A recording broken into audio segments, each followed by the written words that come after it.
OK, parfait.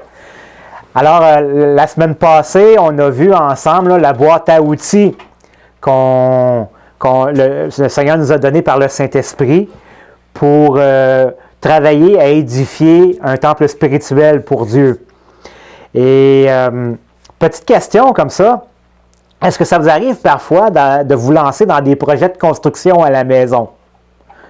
Moi, ça m'arrive, mais pour ma part, pour ceux qui me connaissent, mes connaissances là-dedans sont pas mal limitées. De sorte que j'anticipe toujours un peu avec crainte l'idée d'avoir à construire quelque chose de nouveau chez nous. Et je ne sais pas pourquoi, mais généralement, je me retrouve à construire l'affaire 2 fois plutôt qu'une.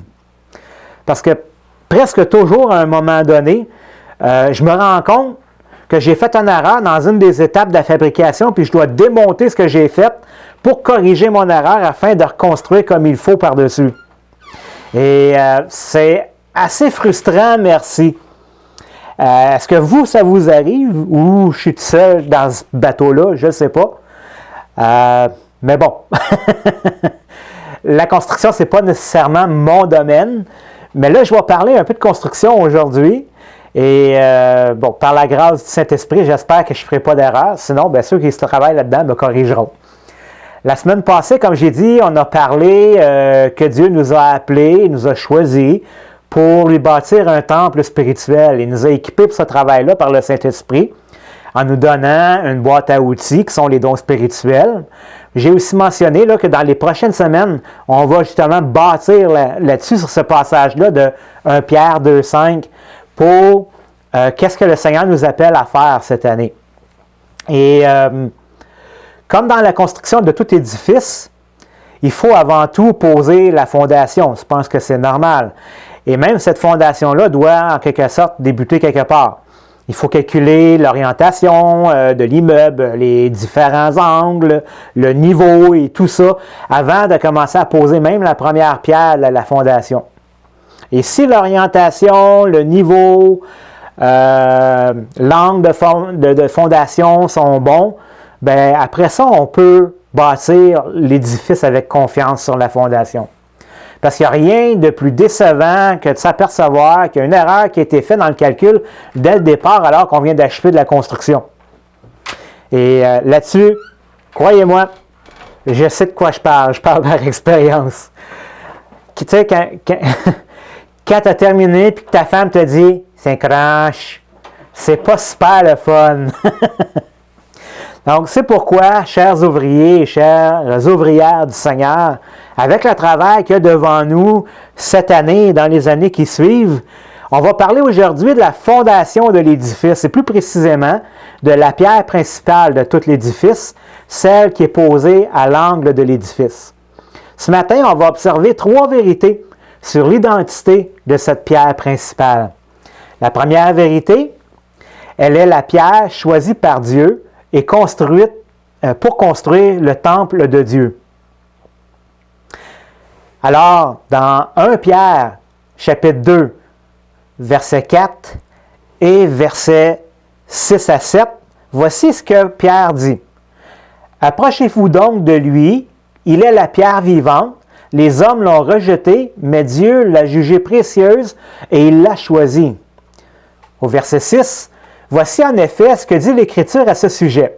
« J'ai choisi une pierre de grande valeur et je la pose en Sion comme fondation. Celui qui met sa confiance en elle et qui bâtit sa vie sur elle ne sera pas déçu. C'est pour vous que cette pierre est une grande valeur, pour vous qui êtes des croyants. » Alors, dans l'exhortation de Pierre, ici, au verset 4, c'est de nous approcher, d'être à proximité, d'entrer en relation avec cette pierre qui est vivante. Et cette pierre-là, c'est Jésus, c'est le Christ de Dieu, le Sauveur du monde. Et pour le décrire, plutôt, Pierre va faire appel au psaume 118, du verset 22 à 23, où l'Écriture fait référence à Jésus comme étant une pierre vivante. Et qu'est-ce qu'on peut dire d'ailleurs sur cette pierre-là? Bien, comme le texte le dit en premier, on pourrait dire que cette pierre-là, elle est vivante. Elle n'est pas morte, elle n'est pas inerte, elle n'est pas impuissante, elle n'est pas stérile, mais elle est vivante, elle est active, elle procure la vie, Et elle a la puissance de créer et de transformer le monde. Et ça, c'est Jésus-Christ. C'est lui notre pierre vivante. Et dans le psaume, il est dit que cette pierre-là, deuxièmement, est rejetée par les hommes. Vous avez juste à écouter un petit peu autour de vous, là, et c'est pas dur. Vous allez vous rendre compte assez rapidement, merci, à quel point Jésus cause la controverse dans notre monde. On vit dans un monde, d'ailleurs, qui cherche à se séculariser de plus en plus, qu'on dit. En d'autres mots, c'est tout simplement pour dire qu'on cherche à se débarrasser de Dieu, de sa seigneurie. Et ça, c'est rien de nouveau. Ça a été annoncé, d'ailleurs, il y a 4000 ans de ça dans le psaume 2. L'idée qu'il y ait un Dieu souverain et tout-puissant qui règne sur nos vies et à qui on doit rendre des comptes, c'est vraiment pas populaire aujourd'hui. Il y a encore moins l'idée de péché, qu'on est méchant par nature. Hein? Déjà là, on va à l'encontre de ce que le monde pense autour de nous. L'idée qu'on est pécheur de nature, qu'on est condamné à la mort éternelle et qu'on a besoin d'être sauvé de notre rébellion par une aide qui est extérieure à nous-mêmes. Hein? On n'est pas capable de le faire par nous-mêmes. Tout ça, c'est pas populaire. Alors, vous pouvez vous imaginer facilement que le monde s'oppose contre l'idée d'un sauveur envoyé par Dieu pour payer la dette de nos offenses à notre place et rendre ainsi Dieu propice à nous pardonner et à se réconcilier avec nous. Le monde a rejeté Jésus, le Christ, l'élu de Dieu. Mais cette pierre-là qui a été rejetée par le monde a été jugée précieuse par Dieu. Et cette pierre que Dieu a choisie pour la construction de son temple spirituel et la restauration de la relation entre Dieu et l'homme, sa créature déchue, c'est Jésus. Donc, Jésus est la pierre vivante, choisie par Dieu, mais qui provoque des controverses parmi les nations. Et ensuite, l'apôtre va faire appel à un autre passage des Écritures pour établir l'identité de cette pierre vivante qui est Jésus-Christ. Il va citer le passage d'Ésaïe, chapitre 26 au verset 16. Et dans ce texte, c'est Dieu lui-même qui parle et qui va affirmer qu'il a fait lui-même un choix. Il dit « J'ai choisi une pierre de grande valeur ». Puis il va ajouter « Et je la pose en Sion comme fondation ».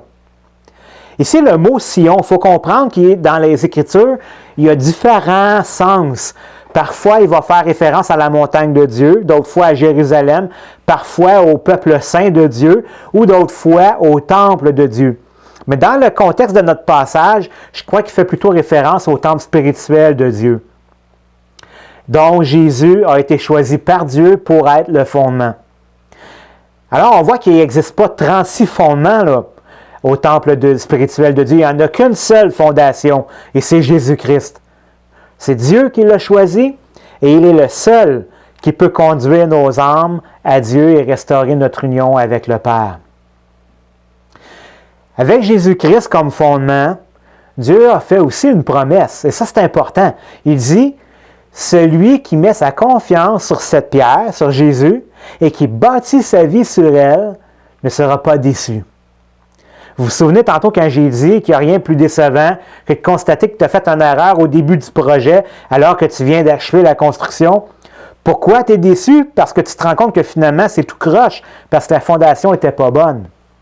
Mais la promesse de Dieu ici est que si par la foi tu bâtis ta vie sur Jésus, sur son œuvre à la croix pour ton salut et pour ta relation avec Dieu, et sur son enseignement et ses principes, alors tu ne seras pas déçu du résultat. Loin de là même. Quand tu vas regarder l'édifice de ta vie dans son ensemble, en regardant en arrière, tu vas voir que ta vie est droite, elle est à niveau, elle est construite solidement sur une fondation qui est véritable, inébranlable et éternelle. Pourquoi pour quelqu'un qui travaille dans la construction, il n'y a rien de plus satisfaisant de voir que ta construction est solide et bien faite. Et cette promesse-là, c'est pour nous qui avons placé notre confiance et notre foi en Christ Jésus que Dieu l'a faite. C'est pour nous cette promesse-là. Et le Seigneur tient toujours ses promesses. C'est pourquoi cette pierre que Dieu a choisie est d'une grande valeur pour chacun d'entre nous. Ma question maintenant, c'est qu'est-ce que ça veut dire? Qu'est-ce que ça veut dire, ça, dans le fond, de manière pratique pour nous? On peut relier ce texte-là à l'exhortation de Jésus dans Matthieu chapitre 7, versets 24 à 25, quand il dit « Ainsi, quiconque entend de moi ces paroles et les met en pratique sera semblable à un homme prudent qui a bâti sa maison sur le roc. La pluie est tombée, les torrents sont venus, les vents ont soufflé et se sont portés sur cette maison. Elle n'est pas tombée car elle était fondée sur le roc. »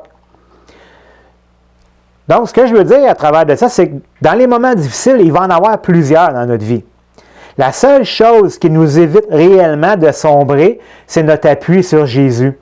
Il est le seul qui nous empêche de nous effondrer, même si on perd tout le reste. Dans la tempête, Dieu nous place à l'abri sur cette pierre, sur ce rocher inébranlable. Et voilà pourquoi l'apôtre Pierre nous encourage fortement à nous appuyer sur lui, sur Jésus. Il est notre seul véritable refuge devant la mer déchaînée de la vie et devant la colère de Dieu qui va un jour s'abattre sur ce monde sans foi ni loi. Maintenant, notre deuxième vérité sur cette pierre principale. Elle est la pierre sur laquelle les incrédules s'enfargent et tombent. Donc, dans la suite de notre texte de 1 Pierre chapitre 2, au versets 7 et 8, il dit ceci: « Quant à ceux qui ne croient pas, qui lui ont donc refusé leur confiance, elle est la pierre rejetée par les constructeurs, qui est devenue la pierre principale à l'angle de l'édifice. Mais par là, elle est aussi devenue une pierre contre laquelle on bute, un rocher par-dessus lequel on tombe.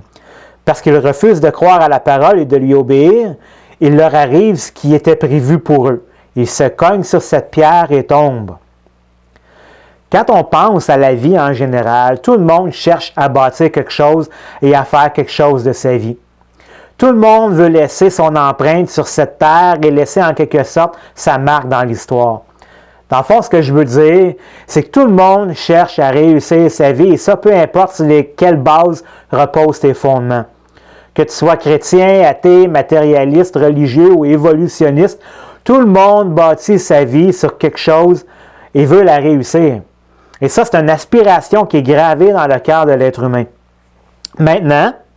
Jusqu'à maintenant, on a parlé des chrétiens, de ceux qui s'appuient sur la foi, et la confiance sur le fondement de Jésus-Christ pour réussir leur vie. Mais qu'en est-il des autres, de ceux qui rejettent Jésus comme fondement de leur vie et qui ne veulent pas lui accorder leur confiance pour leur vie, ni pour ce qui vient après la mort? Qu'est-ce qui advient d'eux autres? Pour eux, Jésus devient une malédiction, il devient un rocher de scandale. Et parce que Dieu, lui, n'a pas changé d'idée, son choix est arrêté sur Jésus comme fondation solide de la vie et du salut, et ça, peu importe si ça ne fait pas l'affaire des autres. C'est sur Christ que Dieu bâtit son Église et son royaume, point final. Tout comme Jésus l'a dit dans Matthieu 16, au verset 16 à 18, dans sa discussion là, avec Pierre. Simon-Pierre répondit: « Tu es le Christ, le Fils du Dieu vivant. » Et ça, c'est vraiment important, cette affirmation-là. Parce que Jésus va lui répondre, il dit au verset 17, Jésus répondit Jésus reprit la parole et lui dit: « Tu es heureux, Simon, fils de Jonas, car ce ne sont pas la chair et le sang qui t'ont révélé cela, mais mon Père qui est dans les cieux. Et moi, je te dis que tu es Pierre, ton nom, c'est Pierre, et que sur cette pierre, l'affirmation que tu viens de dire, que je suis le Christ, le Fils de Dieu vivant, sur cette pierre, je bâtirai mon Église, et que les portes du séjour des morts ne prévaudront pas contre elle. » Donc, pour ceux qui veulent pas placer leur confiance en Jésus-Christ pour leur vie et pour leur salut, ils sont destinés à continuellement s'enfarger dans Jésus et à tomber à la renverse dans leur vie.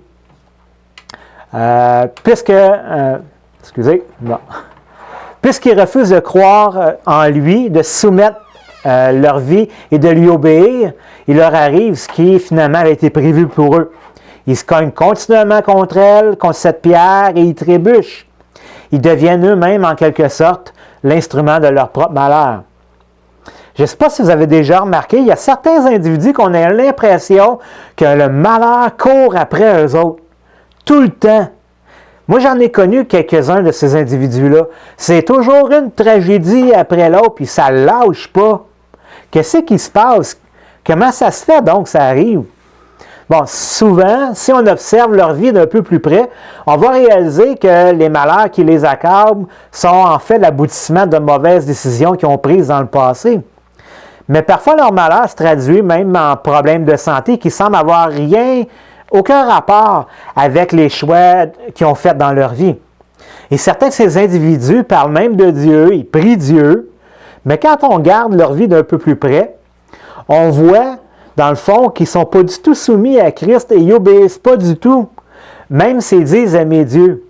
N'oubliez pas que Dieu voit ce qu'il y a dans le cœur des gens et que l'enfer est rempli de personnes qui ont fait une bonne vie et qui pensaient mériter leur ciel, qui pensaient qu'il y avait Dieu dans leur poche.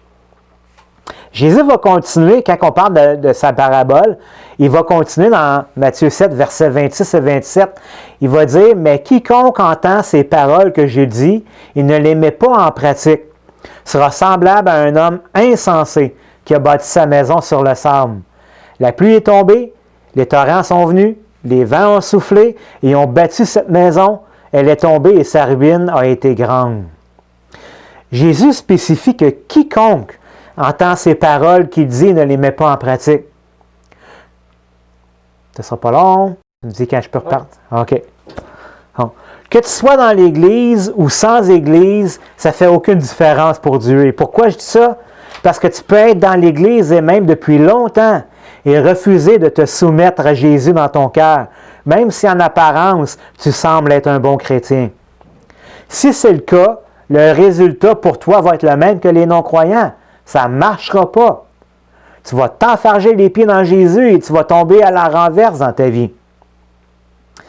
Et il y a juste une solution pour remédier à cette situation-là. Soumets ta vie pleinement à Dieu, à Jésus, et obéis à ses commandements de tout ton cœur. Fais-lui entièrement confiance pour ta vie et ton salut. Et chose importante, laisse-le guider tes choix et tes décisions et soumets-toi à sa direction. Et ensuite, laisse-le donc s'arranger avec tes malheurs. Troisième vérité sur cette pierre principale. Elle est la pierre qui donne la vie à toutes les autres pierres de l'édifice. 1 Pierre 2, 5, la première partie, dit ceci. En venant à lui, vous aussi vous êtes devenus des pierres vivantes. Édifiez-vous mutuellement pour former un temple spirituel. L'apôtre Pierre revient ici ou remet ici l'accent sur ceux qui ont placé leur espérance en Jésus, sur ceux qui ont une relation personnelle avec Dieu en Jésus-Christ. Et c'est ce que ça veut dire pour ceux qui sont venus à lui. L'apôtre affirme que quelque chose de vraiment spécial ici et d'important. Il va dire, en venant à lui, il y a quelque chose qui a changé. Il y a une transformation qui s'est opérée en nous. Nous qui étions morts dans nos péchés, on est devenus des pierres vivantes comme Jésus. Wow! Pensez-y là. Jésus est la pierre vivante et nous sommes devenus par son action, nous aussi des pierres vivantes comme lui. Le Fils de Dieu nous a fait en quelque sorte une transfusion de vie en nous. On est devenus vivants pour lui. On est devenus des pierres vivantes, vibrantes d'énergie et utiles pour la construction de son temple spirituel qui est l'Église. Dieu nous a accueillis dans sa famille. Il nous a équipés de dons spirituels variés afin qu'on puisse travailler à la construction glorieuse de son Église. Le Seigneur nous a littéralement donné une nouvelle vie. Wow! Pensez-y, là! C'est énorme! C'est une vie qui est pleine de grâce, de joie, de paix, d'amour, d'espoir. C'est une vie qui est remplie de sens véritable. Enfin! Moi, je me souviens, quand j'ai donné ma vie au Seigneur, en fait, que j'ai compris son plan pour ma vie, puis que j'ai abdiqué devant lui, qui est rentré dans ma vie, soudainement, ma vie prenait un sens. Parce que j'avais l'impression que ma vie n'en faisait pas de sens. Et c'est réellement qu'est-ce qui est arrivé. Ma question maintenant, c'est est-ce que tu as vécu ou est-ce que tu vis en ce moment cette transformation dans ta vie? Est-ce que tu goûtes à cette nouvelle vie que Dieu t'a donnée en Jésus-Christ? Si la réponse est non à cette question, Peut-être que ton cœur n'est pas connecté à Jésus-Christ comme il le devrait. Tu devrais peut-être vérifier ta connexion. Peut-être as-tu besoin d'abandonner des choses dans ton cœur auxquelles tu te rattaches pour avoir le bonheur, mais que dans la réalité, ce n'est pas la bonne source. Ces choses-là, ce n'est pas en Jésus, c'est en dehors de Jésus. Ces choses peuvent même s'avérer finalement être un obstacle à ta connexion à Jésus. Parce que Jésus-Christ, c'est lui la source de la joie, de la paix, de l'amour, de la puissance et du bonheur que Dieu a promis avec cette nouvelle vie. Il n'y a rien d'autre, absolument rien d'autre, qui peut nous satisfaire et nous garantir ces choses. Es-tu bien connecté à Jésus? Qu'arrive-t-il? Qu'est-ce qui arrive à un téléphone mobile qu'on ne branche pas de la journée et qu'on ne recharge pas? La batterie va s'épuiser peu à peu jusqu'à temps que le téléphone tombe mort, il va s'éteindre. Et dépendamment de l'utilisation que tu fais de ton téléphone, ça va aller de plus ou moins vite. Alors, pour une utilisation optimale, le téléphone mobile, lui, il a besoin d'être chargé régulièrement. Et si ce principe est vrai pour une chose si peu importante qu'un téléphone mobile, imaginez à quel point c'est vrai pour votre cœur, votre vie et votre foi d'être connecté et rechargé régulièrement dans la sainte présence de Jésus, qui est notre Seigneur et notre Dieu.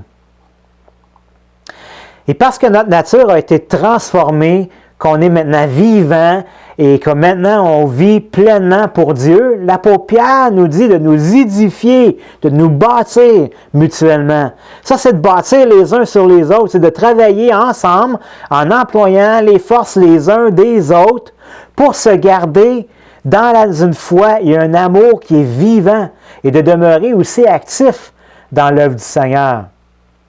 Et ça, c'est vraiment important.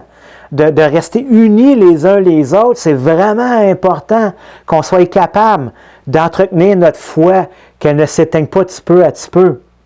Frères et sœurs, dans ce confinement, cette vérité est encore plus importante que jamais. Parce que si on laisse les choses aller comme elles sont, on va rester isolés, on va perdre contact les uns des autres et on risque de partir à la dérive aussi dans notre foi. Pourquoi? Parce que ça, c'est la tendance naturelle de la chair. Et si on fait ça, la construction spirituelle du Seigneur va rester inachevée parce qu'on risque d'abandonner notre poste sur le chantier de construction. L'exhortation de l'apôtre Paul, ou pas de l'apôtre Paul, mais de l'apôtre Pierre, est d'autant plus importante aujourd'hui qu'on doit redoubler d'efforts pour trouver des moyens imaginatifs de s'édifier et de s'encourager mutuellement. Et même si on doit le faire à distance parce qu'on ne peut pas être physiquement ensemble.